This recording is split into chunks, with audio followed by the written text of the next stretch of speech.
आप सभी को नमस्कार। स्वागत है अनुकरणीय सनातन पर। भाद्रपद अर्थात भादो के महीने में जो कृष्ण पक्ष की षष्ठी तिथि होती है, उस दिन हर छठ का व्रत किया जाता है। इसे हल षष्ठी तथा ललई छठ के नाम से भी जाना जाता है। इस साल हर छठ का व्रत 5 सितंबर को रखा जाएगा। यह पर्व भगवान श्री कृष्ण के बड़े भाई बलराम जी के जन्मोत्सव के रूप में मनाया जाता है। हल षष्ठी, हर छठ अथवा ललई छठ पर एक साथ 6 कहानियां सुनने का विधान है। इसी विधान के चलते आइए आज मैं आपको सुनाने जा रही हूँ एक साथ 6 हल छठ की कहानियां। तो आइए श्रवण करते हैं। एक बार द्वापर युग में धर्मराज युधिष्ठिर और भगवान श्री कृष्ण एक ही स्थान पर विराजमान थे। तब धर्मराज युधिष्ठिर बोले कि हे भगवान, इस जगत में पुत्र प्राप्ति की मनोकामना पूर्ण करने वाला कौन सा व्रत उत्तम है? तब भगवान श्री कृष्ण बोले, हे राजन, हल षष्ठी के समान उत्तम कोई दूसरा व्रत नहीं है। युधिष्ठिर बोले, हे महाराज, यह व्रत कब और किस प्रकार किया जाता है? श्री कृष्ण जी बोले, हे राजन, मथुरापुरी में एक राजा कंस था। सुरनर मुनि सब उसके अधीन थे। राजा कंस की बहन का नाम देवकी था। जब वह विवाह योग्य हुई, तब कंस ने उसका विवाह वासुदेव के साथ कर दिया। जब वह विदा होकर ससुराल जा रही थी, तब एक आकाशवाणी हुई कि हे कंस, जिस देवकी को तू प्रेम से विदा कर रहा है, उसी के गर्भ से उत्पन्न 8वें बालक द्वारा तेरी मृत्यु होगी। यह सुनकर कंस ने क्रोध में भरकर देवकी और वासुदेव को बंदी बना लिया और जेल खाने में डाल दिया। समय बीतने के साथ देवकी के पुत्र पैदा हुए। कंस एक एक करके सबको मारता जाता। इस प्रकार जब देवकी के 6 पुत्र मारे गए, तो एक दिन देवलोक से महामुनि नारद देवकी से मिलने जेल खाने पहुंचे और उसे दुखी देखकर कारण पूछा। देवकी ने रोते हुए सारा हाल बताया। तब नारद जी ने कहा कि हे बेटी, दुखी मत हो। तुम श्रद्धा और भक्ति पूर्वक हल षष्ठी माता का व्रत करो, जिससे तुम्हारे सारे दुख दर्द दूर हो जाएंगे। तब देवकी ने माता की महिमा पूछी। नारद जी बोले, हे देवकी, मैं तुम्हें एक पुरातन कथा सुनाता हूँ, ध्यान से सुनो। आइए श्रवण करते हैं हल षष्ठी माता की पहली कहानी। सभी बोले, हल षष्ठी माता की जय। बहुत समय पूर्व चंद्रवत नामक एक प्रतापी राजा था, जिसका एक ही पुत्र था। राजा ने नगर के समीप एक तालाब खुदवाया था, परंतु उसमें जल नहीं रहता था। कितना भी जल भरो, तुरंत ही सूख जाता था। जलहीन तालाब को देखकर नगरवासी राजा को कोसते रहते थे। राजा सदैव दुखी रहता और कहते थे कि मेरा धन और धर्म दोनों ही नष्ट हो गया। एक दिन स्वप्न में वरुण देव ने राजा से कहा कि हे राजा, यदि तुम अपने पुत्र की बलि दोगे तो तालाब जल से भर जाएगा। प्रातःकाल राजा ने स्वप्न की बात दरबार में बताई और कहा कि मैं अपने इकलौते पुत्र का बलिदान नहीं कर सकता, चाहे तालाब में पानी रहे या ना रहे। राजा की बात सुनकर राजकुमार बोला, मैं स्वयं अपनी बलि दूंगा, क्योंकि मेरे बलिदान से पिता को सुयश मिलेगा और जनता को सुख मिलेगा। यह कहकर राजकुमार स्वयं तालाब की तलहटी में जाकर बैठ गया और उसके प्रभाव से तालाब तत्काल जल से भर गया। उसमें कमल के पुष्प खिल गए तथा सभी जल जंतु बोलने लगे। राजा ने जब यह समाचार सुना और दुखी होकर वन को चला गया। वन में 5 स्त्रियां हल षष्ठी माता की पूजा कर रही थी। राजा द्वारा व्रत विधि पूछने पर स्त्रियों ने माता की महिमा का वर्णन कर दिया, जिसको सुनकर राजा वापस लौट आए और रानी से कहा कि तुम भी हल षष्ठी माता का व्रत तथा पूजन करो। राजा की बात सुनकर रानी उसी दिन से व्रत रखकर पूजा करने लगी, जिसके प्रभाव से कुछ समय बाद राजकुमार तालाब से बाहर आकर खेलने लगा। राजा यह सुनकर प्रसन्न हुए और राजकुमार को महल में ले आए। तभी से रानी प्रतिवर्ष हल षष्ठी माता का व्रत करने लगी। सभी बोले हल षष्ठी माता की जय। पहली कहानी संपूर्ण। आइए सुनते हैं दूसरी कहानी। हल षष्ठी व्रत की दूसरी कहानी इस प्रकार है। उज्जैन नगरी में एक पुरुष के 2 स्त्रियां रेवती तथा मानवती थी। भाग्य से मानवती के 2 लड़के थे, परंतु रेवती के कोई संतान न थी। सौत के 2 लड़कों को देखकर वह हमेशा ईर्ष्या से जला करती थी। एक दिन ईर्ष्या के वशीभूत होकर वह मानवती से बोली, हे बहन, तुम्हारे पिता बहुत बीमार हैं, उन्होंने तुम्हें देखने के लिए बुलवाया है। अभी एक राहगीर यह संदेश देकर गया है। यह सुनकर मानवती अपने दोनों पुत्र रेवती को सौंपकर पति की आज्ञा लेकर अपने पिता के घर चली गई। इधर रेवती ने सौत के दोनों लड़कों को मारकर गांव के बाहर जंगल में फेंक दिया। उधर मानवती पिता को सकुशल देखकर चकित हुई और अनिष्ट की आशंका से वापस लौटने लगी।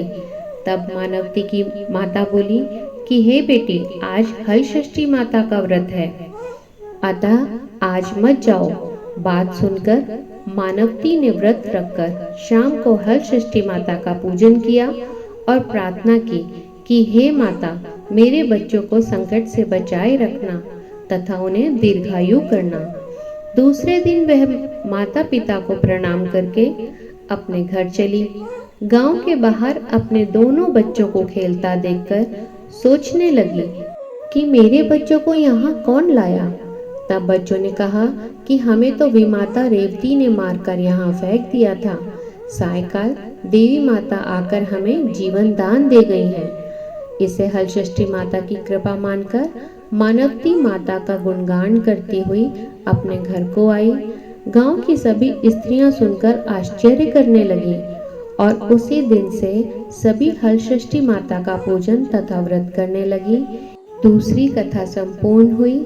आइए श्रवण करते हैं हल षष्ठी माता की तीसरी कथा। सभी बोले हल षष्ठी माता की जय।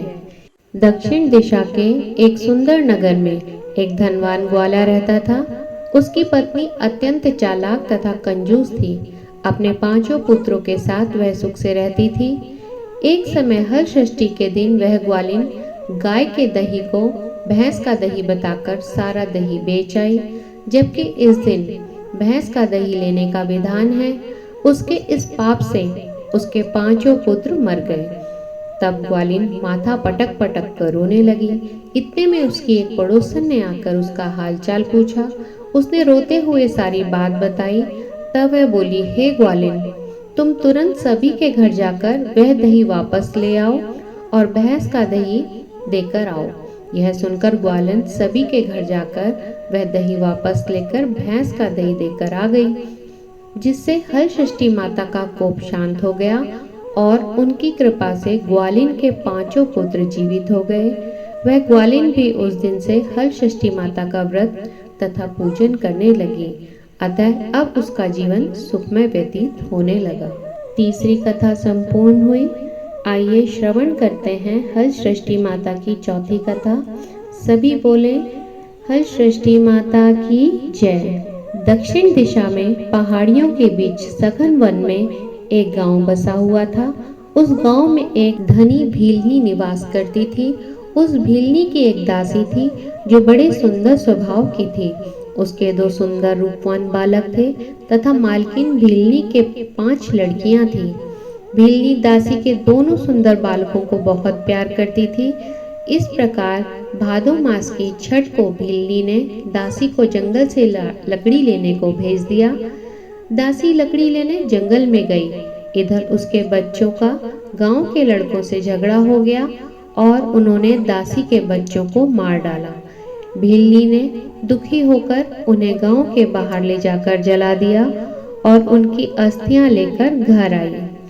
उधर दासी वन से लकड़ियां लेकर वापस चली तो नदी के किनारे मुनि के आश्रम में 5 स्त्रियों को पूजा करते देखकर उसने उन स्त्रियों के साथ बड़े प्रेम से माता की पूजा की और अपने बच्चों के कल्याण के लिए माता से प्रार्थना की। उसने माता के इस व्रत को सदा करने का संकल्प लिया। जब वह लकड़ी लेकर वापस चली तो गांव के समीप पहुंचकर देखती है कि उसके दोनों बच्चे खेल रहे हैं। उसने दोनों बच्चों को प्रेम से गोदी में उठा लिया और अपने घर ले आई। मालकिन भीलनी ने यह देखकर चकित होकर पूछा। तब दासी ने माता के व्रत तथा पूजा का सब हाल कह सुनाया। माता के व्रत का प्रभाव देखकर मालकिन ने भी व्रत करने का संकल्प लिया और सुखमय जीवन व्यतीत करने लगी। इसी के साथ चौथी कथा संपूर्ण हुई। आइए श्रवण करते हैं हल सृष्टि माता की 5वीं कहानी। सभी बोले हल सृष्टि माता की जय। दक्षिण दिशा में एक अति सुंदर नगर था। उस नगर में एक धनवान बनिया रहता था। उसकी पत्नी बहुत उत्तम स्वभाव वाली थी, किंतु उसके पूर्व जन्म के पाप के कारण उसके 6 पुत्र हुए, परंतु एक भी जीवित नहीं रहा। इससे दुखी होकर वह वन में चली गई। वन में उसे एक तपस्वी मुनि मिले। वैश्य की पत्नी रोती हुई मुनि के चरणों में गिर पड़ी और मुनि के पूछने पर उसने अपना सारा दुखड़ा कह सुनाया। मुनिराज ने ध्यान लगाकर उसके बालक को वरुण, कुबेर, इंद्रलोक में खोजा, परंतु बालक नहीं मिला। तब वह समाधि लगाकर ब्रह्मलोक गए। वहां वह बालक दिखाई दिया। मुनि ने कहा, हे बालक, तुम्हारे वियोग में तुम्हारी माता मृत्यु लोक में तड़प रही है, इसलिए तुम मेरे साथ चलो। यह सुनकर बालक बोला, हे मुनिराज, मैं कई बार गया और वापस आया हूँ। अब गर्भ के दुख से मैं भी दुखी हूँ, अतः अब मैं नहीं जाऊंगा। मुनिराज ने उसे बहुत समझाया, परंतु वह तैयार नहीं हुआ और मुनिराज से बोला। उसने कहा कि वह मुझे पाने के लिए हल सृष्टि माता का व्रत करे और व्रत के प्रभाव से मेरे उत्पन्न होने पर मेरी पीठ पर पोता से प्रहार करे, तो इस क्रिया से मैं दीर्घायु हो जाऊंगा। यह सुनते ही मुनि की समाधि खुल गई और उन्होंने सामने बैठी वैश्य पत्नी को पुत्र का संदेश कह सुनाया। वह संतुष्ट होकर घर वापस आई और समय आने पर हल सृष्टि व्रत किया। पुत्र रत्न उत्पन्न होने पर उसने पूजा के अंत में बालक की पीठ पर पोता मारा, जिसके प्रभाव से वह दीर्घायु हो गया। अब उस वणिक पत्नी ने सदैव हल सृष्टि माता के व्रत करने का संकल्प लेकर सुखपूर्वक जीवन व्यतीत करने लगी। 5वीं कथा संपूर्ण हुई। आइए श्रवण करते हैं हल सृष्टि माता की 6वीं कहानी। सभी बोले हल सृष्टि माता की जय। प्राचीन काल में सुभद्र नामक एक राजा था। उसकी पत्नी का नाम सुवर्णा था। उसके हस्ती नामक एक प्रतापी पुत्र था, जिसने अपने नाम से हस्तिनापुरी बसाई थी। एक दिन राजा का लड़का अपनी धाई के साथ गंगा स्नान को गया। वहां उसे एक गधा ने निकल लिया। यह सुनकर सुवर्णा अत्यंत दुखी हुई और उसने क्रोध में धात्री के पुत्र को भाड़ की धधकती हुई अग्नि में डलवा दिया।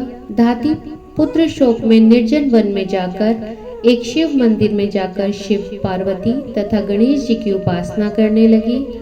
वह प्रतिदिन तृण, धान तथा महुआ खाकर समय व्यतीत करती थी। व्रत के प्रभाव से भाद्रपद कृष्ण पक्ष के एक दिन उसका लड़का अग्नि से निकल आया। राजा रानी भाड़ से लड़के को जीवित निकलते देखकर आश्चर्य करते हुए पंडितों से उसके जीवित निकलने का कारण पूछने लगे। तभी इस रहस्य को बताने के लिए भगवान शिव जी की आज्ञा से दुर्वासा ऋषि वहां आए। राजा रानी ने उनका स्वागत किया और लड़के के जीवित निकलने का रहस्य पूछा। दुर्वासा ऋषि बोले, हे राजन, इस धात्री ने वन में नियम पूर्वक श्रद्धा से भगवान शंकर, माता पार्वती, गणेश तथा स्वामी कार्तिकेय का पूजन किया है। इसके प्रभाव से ही इसका लड़का जीवित हो गया था। आप भी यह व्रत किया करें। राजा रानी दुर्वासा ऋषि को विदा करके धात्री पुत्र के पास गए। उन्हें वहां कुश पर बैठे पलाश के नीचे शिवजी का पूजन करते देखा तो उसने अपनी धात्री माँ से मिला दिया। धात्री ने राजा को बताया कि आपसे भयभीत होकर जिस दिन मैं वन में आई थी, तब से केवल वायु भ्रमण करते हुए भगवान शंकर, माता पार्वती, गणेश तथा कार्तिकेय जी के पूजन में लगी रहती थी। एक दिन रात्रि में भगवान शिव जी ने स्वप्न में कहा कि तुम्हारा लड़का जीवित है, क्योंकि तूने श्रद्धा सहित व्रत और पूजन किया है। तुम्हारी रानी भी इस व्रत को करे तो उसका लड़का भी मिल जाएगा तथा उसके और लड़के भी होंगे। यह सुनकर राजा रानी ने श्रद्धा भक्ति सहित इस व्रत को किया, जिसके प्रभाव से राजा का लड़का गाह के मुंह से जीवित निकल आया। फिर व्रत के प्रभाव से राजा के और भी कई पुत्र हुए और उसके राज्य में सुख शांति छा गई। उसके राज्य में अनावृष्टि, महामारी सदा के लिए समाप्त हो गई। इन कथाओं को सुनकर देवकी ने नारद जी से तथा युधिष्ठिर ने श्री कृष्ण से पूछा कि इस व्रत का विधान क्या है। तब नारद जी ने देवकी तथा श्री कृष्ण जी ने युधिष्ठिर से कहा कि भादो मास की कृष्ण पक्ष की पंचमी के दिन यह व्रत का संकल्प कर दिन में एक बार भोजन करें तथा छठ के दिन घर की सफाई कर आंगन को गोबर से लीप कर शुद्ध करें। नदी, तालाब या कुएं के जल से स्नान कर एक बार का धुला हुआ कपड़ा धारण कर सौभाग्य के समस्त श्रृंगार से सुसज्जित होकर दोपहर के बाद सुंदर स्थान पर गौ के गोबर से लीप कर चौक बनाएं। हर षष्ठी माता की मूर्ति बनाएं या कागज पर भैंस के घी में सिंदूर मिलाकर मूर्ति बनाकर पीड़ा या कुश या पलाश के पत्ते के आसन में स्थापित करें और पूर्व मुख होकर पूजा करें। पूजा के स्थान पर बच्चों के खिलौने तथा पोता रखें। कलश तथा गणेश जी की पूजा करके श्रद्धा के साथ हर षष्ठी माता की पूजा करें। कृत्रिम तालाब बनाकर उसमें जल देवता वरुण जी का पूजन कर व्रत की कहानियां पढ़ें या सुने। पूजा के अंत में महुए के पत्ते में जल से उपजे धान का प्रयोग करें, भोजन करें। उस दिन खेत अथवा धरती पर हल ना चलाएं। इस विधि से नारी व्रत रखेगी तो उसकी समस्त मनोकामनाएं पूर्ण होंगी तथा जीवन सुखमय होगा। व्यास जी के अनुसार इस व्रत के प्रभाव से ही देवकी ने श्री कृष्ण को पाया तथा युधिष्ठिर और द्रौपदी ने व्रत की महिमा सुनकर बहु उत्तरा के साथ व्रत किया, जिसके प्रभाव से उत्तरा के गर्भ में मृत बालक को जीवित पाया, जिसका नाम परीक्षित पड़ा। इस विधान से जो भी नारी ये व्रत करेगी उसकी देवकी तथा द्रौपदी के समान सभी मनोकामनाएं पूर्ण होंगी। सभी बोले हल सृष्टि माता की जय। हल सृष्टि माता से सविनय निवेदन है कि हे माता रानी, जिस प्रकार आपने इन 6 कहानियों में अपनी अनुकंपा उनके बालकों पर बनाई रखी, आप जो भी इस कहानी को सुन रहा है उस पर भी आप अपनी अनुकंपा इसी प्रकार बनाए रखें। सभी बोले हल सृष्टि माता की जय।